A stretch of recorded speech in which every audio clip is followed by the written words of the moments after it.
স্বামী বিবেকানন্দ আমরা সবাই জানি তার অসাধারণ ক্ষমতা ছিল, তার যে ফোকাস, কনসেন্ট্রেশন।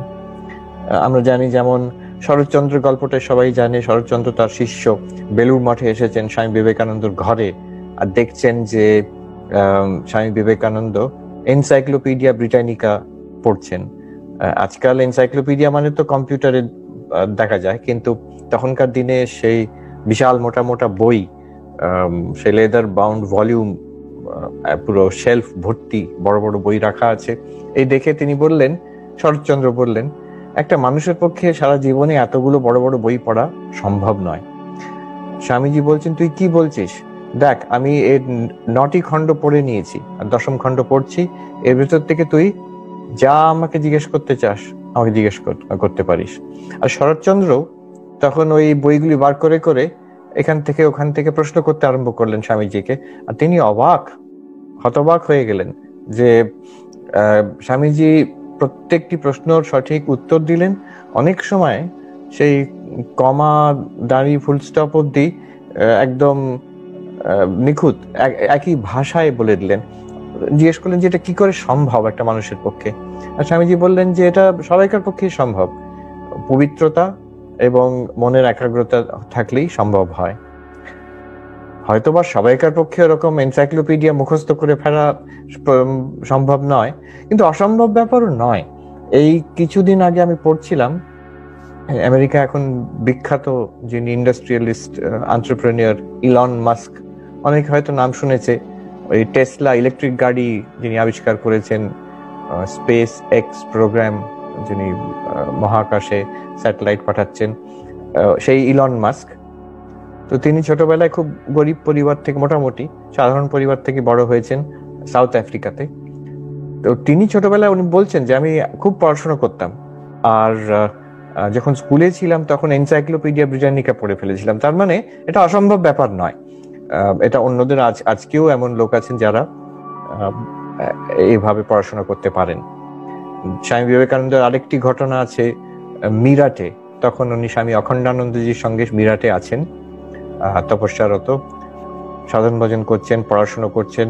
আর মিরাটের পাবলিক লাইব্রেরি থেকে অখণ্ডানন্দজি গিয়ে স্বামীজির জন্য মোটা মোটা সেই সায়েন্সের, তখনকার দিনের যা সায়েন্সের এনসাইক্লোপিডিক ওয়ার্ক, স্যার জন লবকের বই, মাল্টি ভলিউম, এক একটা করে খণ্ড আনছেন, আর স্বামীজি একদিনের মধ্যে পড়ে আবার ফেরত দিয়ে দিচ্ছেন, আর তারপরে খণ্ডটি উনি ইস্যু করে নিয়ে আসছেন অখণ্ডানন্দজি। একদিন লাইব্রেরিয়ান বললেন যে আপনি পড়ছেন না, আপনি শুধু নিচ্ছেন। আর একটা মানুষের পক্ষে কি সম্ভব যে এত মোটা বই, একটা কঠিন বই একদিনের মধ্যে পড়ে ফেরত দিয়ে দেবে? আপনি লোক দেখাবার জন্য শুধু বইটা নিচ্ছেন আর ফেরত দিচ্ছেন। তখন অখণ্ডানন্দজি বললেন, এটা তো আমার জন্য নয়, এটা আমার গুরু ভাই স্বামী বিবেকানন্দের জন্য। লাইব্রেরিয়ান বললেন যে সে যেই হোক, সে পড়ছে না। তখন অখণ্ডানন্দজি গিয়ে স্বামী বিবেকানন্দকে ঘটনাটি বললেন। স্বামীজি বললেন, চল তো দেখি, বলে লাইব্রেরিয়ানের কাছে গেলেন। আর সেই একই ঘটনা আবার, সে যে বই নিয়েছিলাম সেগুলোকে বার করো, সেখান থেকে আমাকে প্রশ্ন করো। লাইব্রেরিয়ান প্রশ্ন করলেন, আর যথারীতি স্বামীজি প্রত্যেক প্রশ্নের সঠিক জবাব দিলেন।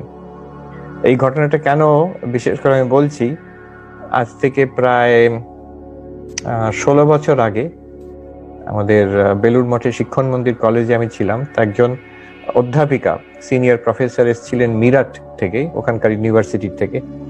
এই ঘটনা আমি বলতে তখন উনি বললেন যে সেই লাইব্রেরি এখনো আছে, আর সেই লাইব্রেরিয়ানের চেয়ারের ওপরে দেয়ালে স্বামী বিবেকানন্দের ছবি টাঙানো আছে।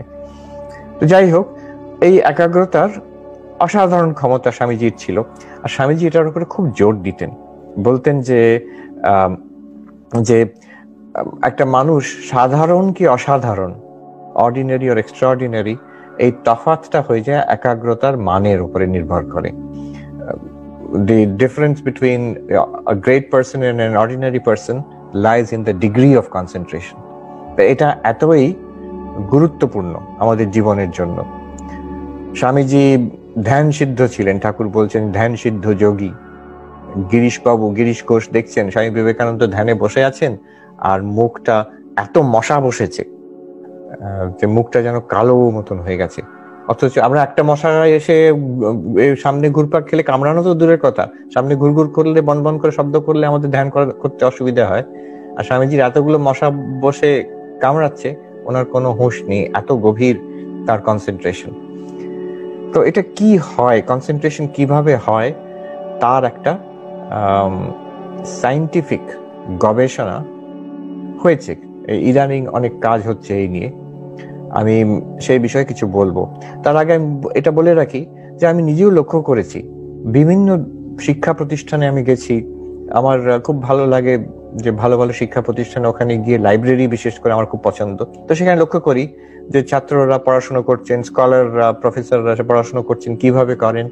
একটা আমি অদ্ভুত জিনিস দেখেছি, সেটা ভারতবর্ষেই হোক আর বিদেশে এখানেই হোক, বড় বড় ইউনিভার্সিটিতে, সেই ইন্ডিয়াতে, অস্ট্রেলিয়ায়, আমেরিকাতে, এমনকি ইংল্যান্ডে, অক্সফোর্ড, কেমব্রিজে আমি দেখেছি যে সবচেয়ে যারা ভালো ছাত্র, তাদের একটা কমন ক্যারেক্টারিস্টিক যেটা সবাইকার আছে, সেটা হচ্ছে এই একাগ্রতা।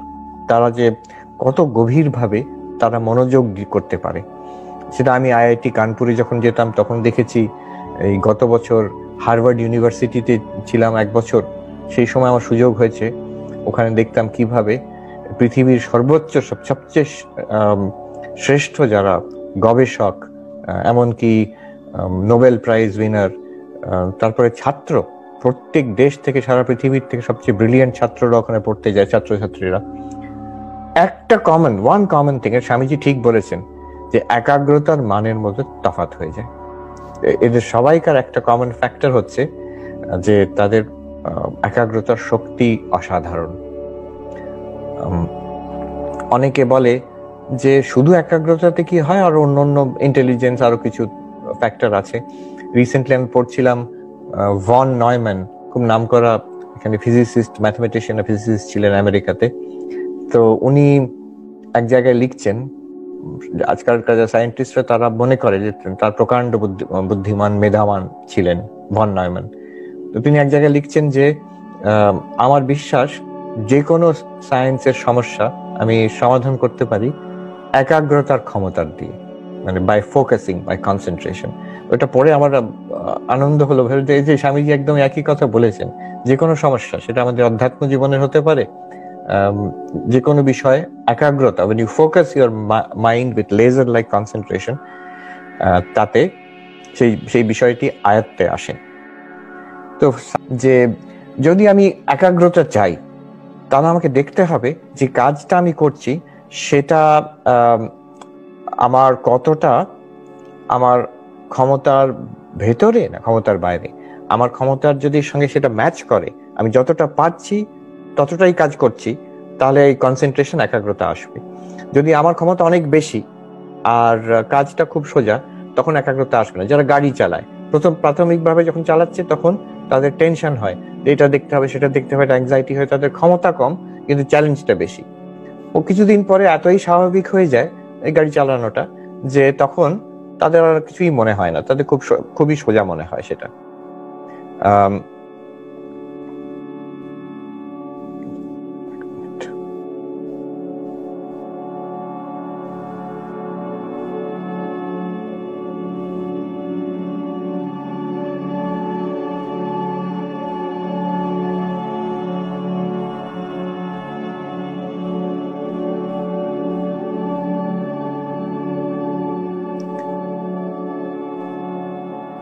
তো এই হলো মিহাই চিকজেনমিহাই বলছেন সেখানে যে একাগ্রতার যেটা বেসিক আইডিয়া, যে আমার চ্যালেঞ্জ আর আমার স্কিল এই দুটোকে ম্যাচ করা। যদি কোনো সময় একটা কাজ খুব কঠিন মনে হচ্ছে, টেনশন হচ্ছে, তখন আমার স্কিল কম আর চ্যালেঞ্জ বেশি, অতএব সেখানে কাজটাকে যদি আমি মডিউলারাইজ করে দিই, ভাগ করে দিই, একটা করে পোর্শন আগে করি, তখন আমার একাগ্রতা করতে সুবিধা হবে। আর অন দি আদার হ্যান্ড, যদি আমার মনে হয় যে আমার মন খুব স্ক্যাটার্ড, অনেক সময় ছাত্ররা বলে যে আমি তো চেষ্টা করছি একাগ্রতা বাড়াবার জন্য, কিন্তু আমার মন এদিক সেদিক চলে যাচ্ছে, তার মানে কি, যে চ্যালেঞ্জ ইজ নট সাফিসিয়েন্ট। আমার যে 126 বিটস পার সেকেন্ড আছে, তার থেকে অনেকটাই অংশ এদিক সেদিক ছড়িয়ে যাচ্ছে। তো তখন চ্যালেঞ্জটা বাড়াতে হবে।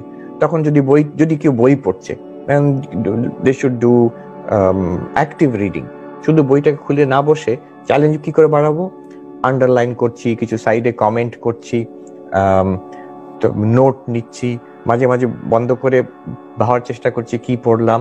এইভাবে যদি অ্যাক্টিভ রিডিং করি তখন চ্যালেঞ্জটা বাড়লো, এই ফ্লো, একাগ্রতার একটা স্টেজ এসে যাবে। তো এই বিষয়ে আজকে আমি স্বামীজির যেভাবে স্বামীজি বলছেন একাগ্রতার ইম্পর্টেন্স, আর তার কিছু এই মিহাই চিকজেনমিহাইয়ের যে আইডিয়া, উনি যে কাজটা করেছেন কনসেন্ট্রেশনের উপরে, সেই নিয়ে কিছু আলোচনা করলাম আমরা। এখন এখানে এই নিয়ে অনেক আলোচনা চলছে, বিশেষ করে আজকের যুগে এই সোশ্যাল মিডিয়া, ইন্টারনেটের যুগে যারা ছাত্র, যারা ইয়াঙ্গার জেনারেশন, তাদের একাগ্রতার মানের উপর খুব বড় এফেক্ট পড়ছে, বিশেষ করে এই দেশে, এখন আমেরিকাতে এটা এরা বুঝতে পেরেছে। ড্যানিয়েল গোলম্যান, খুব নামকরা সাইকোলজিস্ট, যিনি ইমোশনাল ইন্টেলিজেন্স টার্মটি আবিষ্কার করেন, যিনি হু কয়েন্ড দ্যাট টার্ম, উনি একটা নতুন বই লিখেছেন রিসেন্টলি, ফোকাস, এই একাগ্রতাকে নিয়ে। সেখানেও তিনি একই কথা বলেছেন যে একটা কাজকে যদি আমরা মন দিয়ে করি, rather than doing many things together, আমরা অনেকগুলো কাজ যদি থাকে একটার পর একটা করি, একটাকে শেষ করে আরেকটা আরম্ভ করলাম, তাহলে একাগ্রতা মান অনেক বাড়তে পারে। স্বামী বিবেকানন্দ এক জায়গায় বলছেন, খুব simple but powerful method of increasing concentration, কি করে করতে পারি আমরা। তো তিনি এক জায়গায় বলছেন যে do whatever you are doing with the fullest possible attention. তোমরা যেটা করছো, যখন করছো, সেটাকে ফুল অ্যাটেনশন দিয়ে করো। তার মানে কি, যে কাজই আমি করি একটা অভ্যাস করে নিতে হবে আমি যতটা পারি মনোযোগ দিয়ে করার। মানুষ জিজ্ঞেস করতে পারে যে আচ্ছা, আমি পড়াশোনা করছি কিংবা একটা অফিসের কাজ করতে গিয়ে মনোযোগ দিয়ে করছি, ঠিক কথা, কিন্তু বন্ধুর সঙ্গে গল্প করছি, কি একটা খুবই সাধারণ কাজ করছি, সেখানে পূর্ণ মনোযোগ দেওয়ার কি দরকার? তো স্বামীজি বলছেন সেখানে, remember it is the same mind. মন একটাই, আমাদের অনেকগুলো মন নেই। আমাদের খুব সিনিয়র মহারাজ রায়পুরে সত্যরূপানন্দজি একবার ছাত্রদের বলছিলেন, আমার এখনো মনে আছে, তিনি বলছিলেন যে দেখো, যখন তোমাদের বাবা শেভ করেন একটা ব্লেড দিয়ে, তো সেই ব্লেড দিয়ে তুমি যদি পেন্সিল কাটো, তারপরের দিন কি বাবা শেভ করতে পারবেন? সেই ব্লেড দিয়ে পারবেন না, কারণ কি তার ধার নেই, আর সেই ব্লেডটার ধার চলে যায়। ঠিক তেমনই আমাদের মন একটাই। যে মন দিয়ে আমি ফিজিক্স পড়বো কি ম্যাথামেটিক্স পড়বো কিংবা আমি ধ্যান করতে বসবো, সেই মন যদি সারাদিন আমি ছেড়ে দিই, যখন যা ইচ্ছে করতে চায় মন বললো চল এখন পড়বো না, বেড়াতে চলি, তো বেড়াতে গেলাম। মন বললো এখন একটু ইন্টারনেটে এখানে ওইদিক সেদিক ঘাটাঘাটি করি, সেটা ঘন্টার পর ঘন্টা করলাম। সন্ধ্যেবেলা যদি বসে এখন বলি এবার আমাকে পড়াশোনাটা শেষ করতে হবে, মন বলবে আমি পড়বোই না। কেন? সারাদিন আমি হেসে খেলে বেরিয়েছি, আমার যা ইচ্ছে তাই করেছি, এখন এই একটা বোরিং টেক্সট বুক নিয়ে বসতে বলছো, আমি শুনবো না, আমি ছটপট করবো, এদিক সেদিক যাবো। তো তাই জন্য এটা মনের অভ্যাস খারাপ হয়ে গেছে। এই remember it is the same mind, Swamiji বলছেন, যদি অভ্যাস হয়ে যায়, এটা আমি দেখেছি বিভিন্ন জায়গায়, বড় বড় স্কলারদের, যাদের সাধুদের মধ্যে খুব উচ্চ একাগ্রতার ক্ষমতা, তারা সাধারণ কাজও খুব একাগ্রতা দিয়ে করেন। একটা খাওয়ার সময় একটা ঘর পরিষ্কার করছেন, যেটা খুব একটা যে গভীর ধ্যানের ব্যাপার কিংবা পড়াশোনার ব্যাপার তা নয়, কিন্তু সেটাকেও খুব মন দিয়ে করছেন। সেটা হয়তো একসময় তারা অভ্যাস করেছেন, এখন স্বাভাবিক হয়ে গেছে। বাট দ্য রুল হোল্ডস, আমি যদি একাগ্রতা বাড়াতে চাই, তাহলে এই যে কোনো কাজ করব, সেটা আমি চেষ্টা করব মনোযোগ দিয়ে করা। কাজটা করছি হাত দিয়ে, ভাবছি অন্য কিছু, ওইরকম ভাবে না করে self conscious activity, awareness, do it with awareness. Swamiji বলছেন যত বড় বড় গুণ জীবনে সবকিছু আসবে if I do it with self awareness. একটা কনসিয়াসলি করি, মেকানিক্যালি নয়, অন্যমনস্ক ভাবে নয়। এটা যাতে আমার জীবনের একটা হ্যাবিট হয়ে যায়। আর দ্বিতীয় কথা যেটা আমরা দেখলাম মিহাই চিকজেনমিহাইয়ের কাছ থেকে, ফ্লো মানে আমার কাজ যেটা করব, I will try to keep the challenge and the skill at a high level. Both, skill বেশি হয়ে গেলে বোরিং হয়ে যায়, মন ছড়িয়ে যায়। চ্যালেঞ্জ বেশি হয়ে গেলে অ্যাংজাইটি হয়, তখন ভয় হয়, তখন টেনশন হয়। চ্যালেঞ্জ আর স্কিলটাকে এক লেভেলে রাখার চেষ্টা করব আমি যে কোনো কাজে, দেখবেন তাতে কনসেন্ট্রেশন খুব ভালো হয়। এটা একটা বেশ ইন্টারেস্টিং উপলব্ধি। এখন একটা কথা বলে আমি শেষ করব। কেউ বলতে পারে যে শুধু কনসেন্ট্রেশন দিয়ে কি মানুষের ভালো হয়? কিন্তু অনেক সময় দেখা গেছে মানুষটি ভালো নয়, হয়তো খারাপ লোক, কিন্তু তারও খুব পাওয়ার অফ কনসেন্ট্রেশন আছে। শুনি যে দৈত্যদের, রাক্ষসদেরও খুব পাওয়ার অফ কনসেন্ট্রেশন ছিল।